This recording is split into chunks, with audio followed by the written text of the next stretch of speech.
So welcome everybody. Thanks for being here today.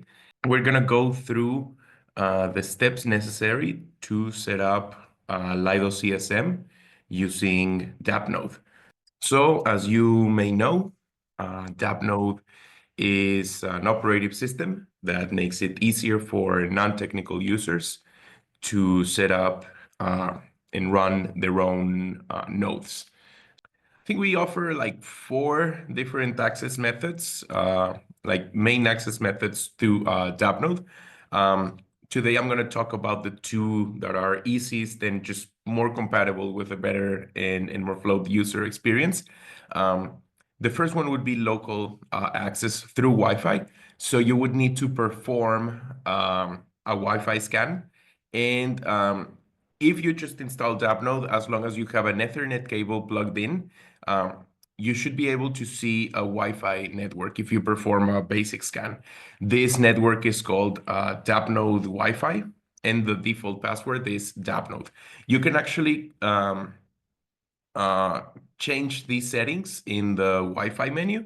So if you go to the Wi-Fi menu, I mean, in this case, the Dappnode that I'm showcasing this with is in a VPS, so Wi-Fi doesn't really apply, but this is turned on by default, and the credentials are also default. So if you have already installed your Dappnode, or if you took it out of the box in case you bought a hardware from us, you should be able to plug in power, Ethernet, and as soon as you turn it on, you'll see in about 30 seconds after you turn it on, you're gonna see this Wi-Fi network. So you would need to connect to this Wi-Fi. You would need to use the default credentials that you can find in our documentation as well. But I mean, Dappnode is pretty straightforward, right? So you can just change that after if it fits your security settings better. And then you would go to my.dappnode. Now, sometimes, depending on your computer configuration, this might need a few tweaks. Like, for example, if you just type in my.dappnode and it sends you like straight to Google, then you would need to manually add HTTP and then this / because sometimes it doesn't detect the DNS mapping. Also, another difficulty that is also common among first-time users is that it won't load at all. Like they'll go to HTTP // my.dappnode, and they won't be able to load. This is sometimes due to how your computer is mapping the DNS in its network. So if you're not familiar with these terms, what you're connecting to specifically is an IP, but Dappnode runs like its own DNS mapping so that this domain, like my.dappnode, will work in your network. So sometimes it doesn't really kick in, and you'll have to connect like either using the direct IP or something like that. But this is very easily fixed. Like you would just need to restart your laptop with your Dappnode already working in your network. This is how it's much easier to get this. So yeah, just a quick tip in case this isn't working for you. And how can you know if you are in this last scenario? Most of the time it's pretty easy because you just connect through your phone. You connect to the Wi-Fi, and then in your phone you would be able to access my.dappnode. But as I said, if this isn't the case for you in your computer, usually a regular restart to your computer will be enough to refresh the whole DNS mapping in your network. Just before I move on to the rest of CSM, I just wanted to quickly go through like access method number 2, which I'm not gonna dive very deep into this, but I would like you to also consider this and take it into account on your radar, especially if you move around a lot. There's a way in which you can set up your Dappnode and access it remotely, and this method is VPN. So how would you configure this is instead of like connecting through Wi-Fi, what if you are not at home or not with your Dappnode? So the way you would handle this is that you would go to the VPN. You would go to the VPN menu, and this will give you a chance to generate a VPN profile that you can access that you can access remotely. And if you are able to see my screen, I mean, I'm on like a version of Ubuntu right now, but this is available in all major operating systems. You will be able to add different VPN profiles. So in my case, I have like 4 Dappnodes running. Don't worry, you'll get to that, but not yet. Um, yeah, sometimes like one is just not enough. So yeah, for example, I have like here a VPN profile for each of my Dappnodes, and I just have to like I won't disable it right now because it'll create like this delay in this call, but it's as easy as just disconnecting from one and connecting to the other one.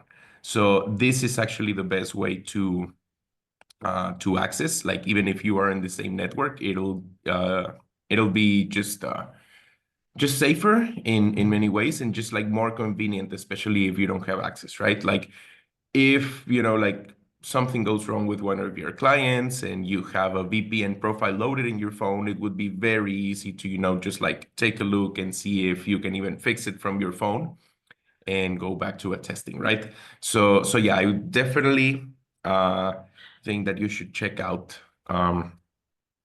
VPN. And this, however, will require you to open ports. So check this in with your ISP to see if it's possible. Unfortunately, it won't support CGNAT. However, we are working in a tail-scale integration that we're very excited about because this will get most users around this whole technical thing. So how this works is it's pretty much like self-explained in the dashboard, but let me dive a little bit deeper. So as you know, for running the Ethereum virtual machine, you're going to need 2 clients. One is an execution client, and the other one is a consensus client. If you are using Dappnode, we would start by setting this up by picking one execution client and one consensus client. So Dappnode is pretty intuitive in that sense. Like if you pick another one, like you would be deselecting the current one. So that way you're only running one execution client. And it's pretty much the same thing for consensus clients. So these 2 clients together is what is going to give you access to the Holesky testnet. However, we see here that we have a Web3 signer. And the Web3 signer, what is very useful for is to handle the keystores for your validators. So it is the staking brain that actually feeds your validator to the validator client integrated in the consensus client, which in this case is Lighthouse. So yeah, it's whenever you create new keystores, you basically upload those to Web3 Signer, and Dappnode takes care of the rest for you. And last but not least, we have MEV Boost, which is also a really great addition for CSM. And depending on your geographic location, you might be able to run specific relays. But yeah, I think that this topic is a little bit more complicated. However, you can have a great start with Dappnode by installing, as I mentioned, one execution client, one consensus client, and the Web3 signer for providing the validator keys. Once you select all of these, you click on apply changes, and it's going to take a few hours to sync, depending on your client, especially. I think that Nethermind is the fastest syncing client, and Aragon, since it's an archive node, would be the one where you'll have to wait a little bit more. But I would say that depending on your needs, you could be okay with either Geth, Nethermind, or Besu.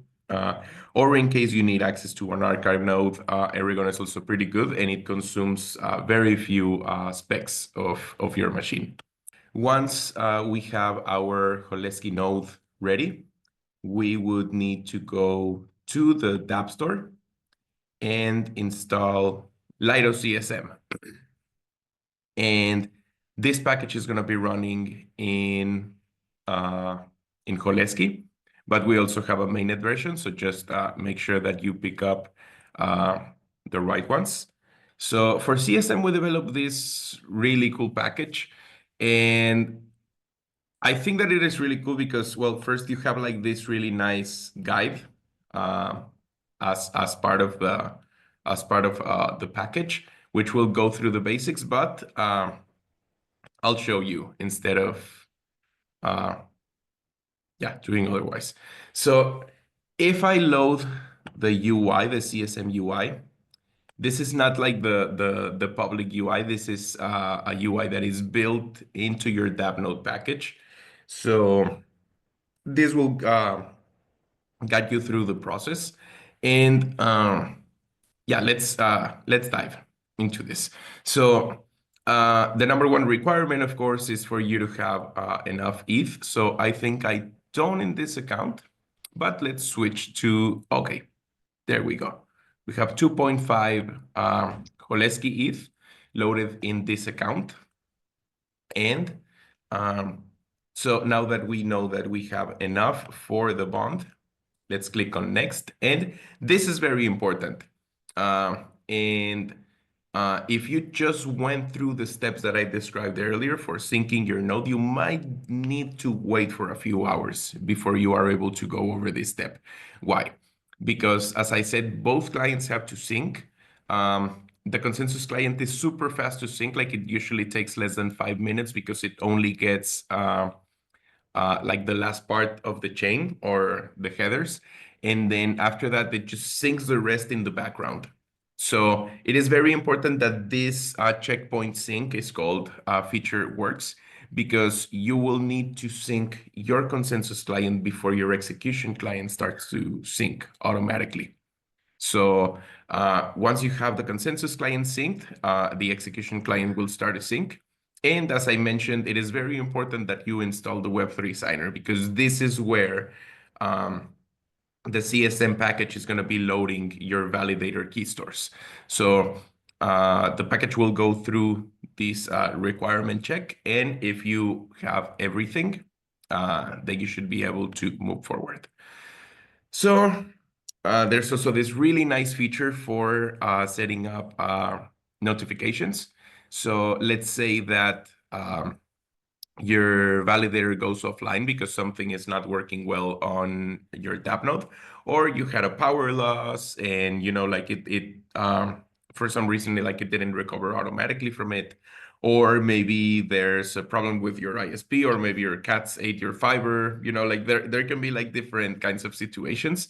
And I think that getting notifications for this you'll find it very convenient to avoid major downtime. So I won't go through the setup process for this for time purposes, but you can check this out in the Dappnode documentation, and we go over how to set up notifications for the CSM package. So for now, I'll just skip the 3 out of 4 steps, and we're about to go through the most important step, which is generating your keys.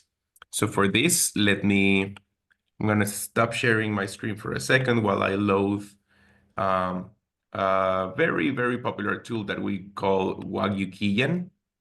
And this is basically a way to just go around, like text interfaces and stuff like this. Like, I mean, we are in Dappnode, right? So we try to avoid, like very technical processes.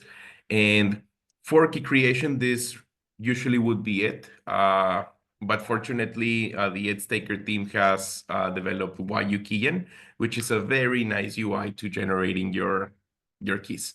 So there are a few security practices around generating your keys, but I'll start by sharing my screen and showing you that. So for this, like we have this alert here that says internet detected. The reason for this is that for security purposes, it is recommended that you are, first of all, offline for generating your keys to, like bring down the chances that you're being observed. Like, I mean, this is a very, very important process, right? So if a bad actor is able to see through this process, that's it, because you would lose your validator keys, right? And you don't want these exposed. So right now I'm streaming this through Zoom, but it would be a very, very bad idea to run it. I mean, to be streaming it is a horrible idea, but like to be running it online is also not a very good idea. So I highly recommend that you, if you're working on mainnet, I think being offline would be enough. But if you're generating keys for a mainnet validator, I would recommend that you do this in a completely isolated system. So if you are familiar with Linux, there is a Linux distribution called Tails OS, which you load on a USB flash drive, and you can boot your computer from that USB flash drive. So this will generate a temporary sandbox, let's call it, where you'll be able to run Wagyu and generate your keys without leaving any trace and without being connected to the internet. And you can do this in your own laptop by setting up this isolated environment with Tails OS. So we're going to be releasing a tutorial soon that will dive deeper into this part, but the TLDR is that you should be creating your keys in a safe environment. So again, for education purposes, I'll do this dangerously, which is streaming it through a Zoom call. But now you know. So I'll select as my network Holesky, and I'll create a new secret recovery phrase. Just before I quickly go into this, you can generate many public keys or many validators with the same seed phrase. Like you don't have to create a separate seed phrase for each of your validators unless you want this for your own security reasons. But if you were in the case of creating additional validators on top of the same seed phrase, you would use the second option, which is use existing secret recovery phrase. And you will be able to enter the seed phrase and generate additional validators for the same seed phrase. So it works the same as an EOA or as a wallet. Like you generate one seed phrase and you can have many wallets from that same seed phrase. So it works the same for the beacon chain. Like when you generate one address, you can generate multiple addresses with the same seed phrase, as long as you take care of it, of course. And yeah, so just wanted to quickly go over the second option. So in this case, I'll create a new secret recovery phrase, and this will describe the steps that I'll need to go through. So right now it's generating it. Hopefully we can blur this when we edit it so that people don't get confused about just being this open about sensitive information right now, right? But these 24 words are just sensitive information. That's it. Like you shouldn't be sharing this with anyone. So please, please, please be very, very careful. Given that you are doing this in a safe environment, because you are, right? Take as much time as you need to go over each word to make sure that you're writing it down correctly. Write it down on paper. Try to, like if you are going to go through digital storage, just be safe about it. Just don't save it in your iPhone notes. Definitely not a good practice, not a good idea. So yeah, just be very, very careful while generating keys. I can never repeat this enough. So in this case, I'll just be irresponsible about this and copy this seed phrase because I'm not gonna back it up, and just paste it here as a proof of, yeah, I definitely back this up. So, okay, I'll be generating just one validator for today's demo. And as a temporary password, I'll just set this one up. And okay, this is very important because if you don't put the right information here, the CSM will not let you upload your validator. Why? Because the CSM will only allow validators that are pointing their withdrawal address to the Lido staking module. So where can you get these addresses? you can actually get it in the CSM interface. So I'll just quickly switch my screen to this. And keep in mind that these addresses will be different for mainnet and for Holesky. So just please don't copy the Holesky address and submit your validator to it, because anyway, the CSM will not let you move forward if you're not using the correct withdrawal address. So having said this, I'm going to copy the correct withdrawal address, and I'm going to switch back to sharing the Wagyu window, and I will paste this withdrawal address in Wagyu. So now, okay. There we go. And then I'm going to have to retype my password for security purposes. We have a question regularly around this. It's like, what happens if I forget my password? If you forget your keystore password, no problem. You can always regenerate it with your validator seed phrase. So you would go into Wagyu again, and you would go through the same steps, except that you would be creating a validator from an existing seed phrase. That would be the only difference in the process. But you can always regenerate your keystores if you forget your password and set up a new password for your validator file. So I'm going to save my keys here. And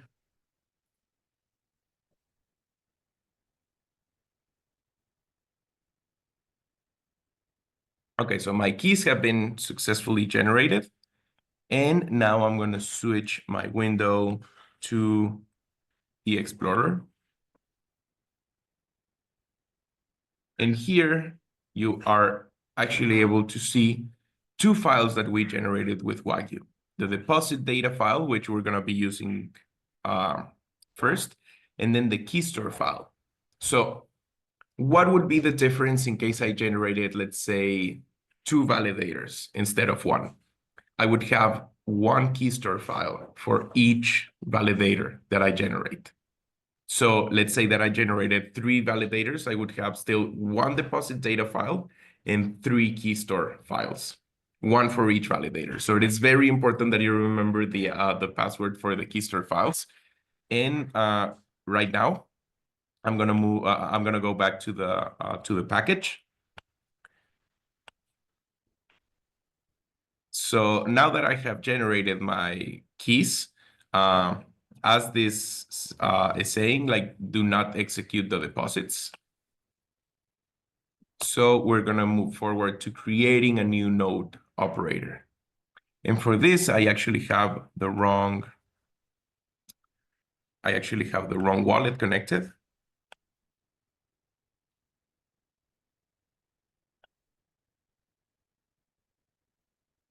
Okay, there we go. Okay, so now I have 2.5 ETH, which is enough for one validator. And the next step would be that I'm going to open my deposit data file. Like, I'm going to be double clicking it. And if I open this file, I'm going to see this whole gibberish that I don't really, like, care about, because it's, like, very, it might be complicated for some users. So I'm just going to copy this, and then I'm going to take it back to the CSM UI.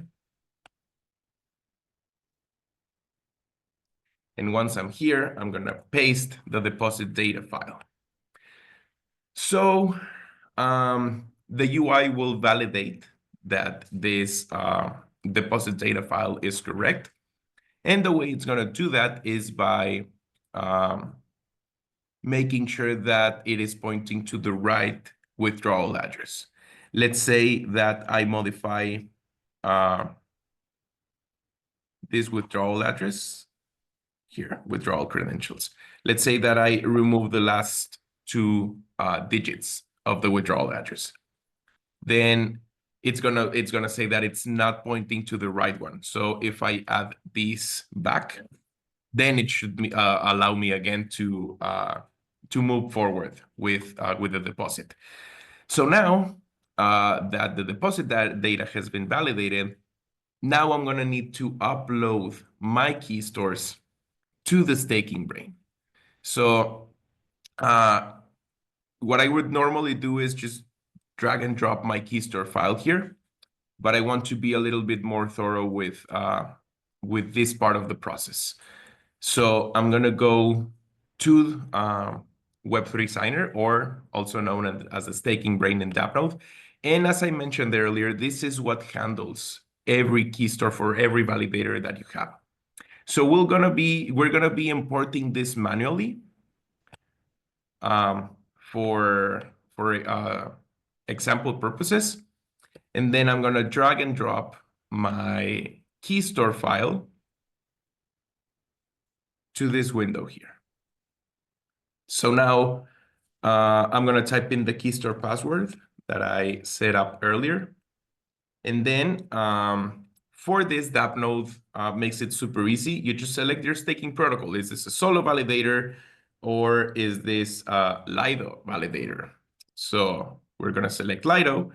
And as it says here, for this protocol, fee recipient will be set automatically. You don't have to worry about setting the right fee recipient. Like Dappnode takes care of that as long as you select Lido as your staking protocol. So I'm going to go ahead and submit the key stores, and it was successfully imported. So if I go all the way to the end, I'm going to see that I just added my new validator here, and that it is under the Lido protocol. So I'm going to go back here, and this is I just show you like what happens in the background whenever you drag your key store file here, but it basically the UI takes care of importing it to your staking brain. So it's exactly the same. I just wanted to show you like just a better method for it. So okay, I'm gonna go ahead and create this node operator, and it's gonna ask for my bond deposit of 2 ETH. So MetaMask is gonna request this, and I'm gonna confirm it. And after I get a confirmation, I'll get a new node operator ID. So now I have 2836, and yep, I just have to wait from 16 to 24 hours for the beacon chain to process my deposit.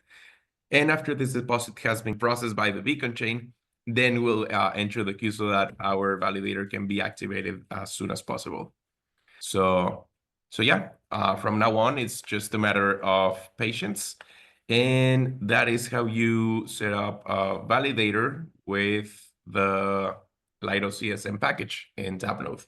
So right now, I'll move on to any questions. I can go over any specific parts of the process that you'd like me to, but so yeah, I'll just leave the stage for Sam or whoever wants to ask any other questions. Can you talk through again the whole kind of situation with like how much ETH we need to deploy ourselves, and kind of what happens with basically the whole kind of economics around it? Sure. Let me take this. So if I'm not wrong, all of you, or at least most of you, except for Dennis, should have claimed the special Galaxy Oats that enables you to join the early adoption period. With that, the first validator key requires only a deposit of 1.5 STE. Subsequent validator keys will require 1.3 STE. This is in comparison to the entire 32 ETH per validator key if you were to do vanilla solo staking. All right. Now, because with every collateral that you put up, every set of collateral that you put up, whether it be 1.5 ETH or 1.3 ETH, yeah, the Lido protocol will quote unquote delegate 32 ETH per bond provided to you, and now you are the node operator for this 32 ETH. All right, and then now there are two sources of rewards. The first source of reward is from the STETH collateral provider itself, because STETH accrues rewards automatically, staking rewards that is, via rebasement.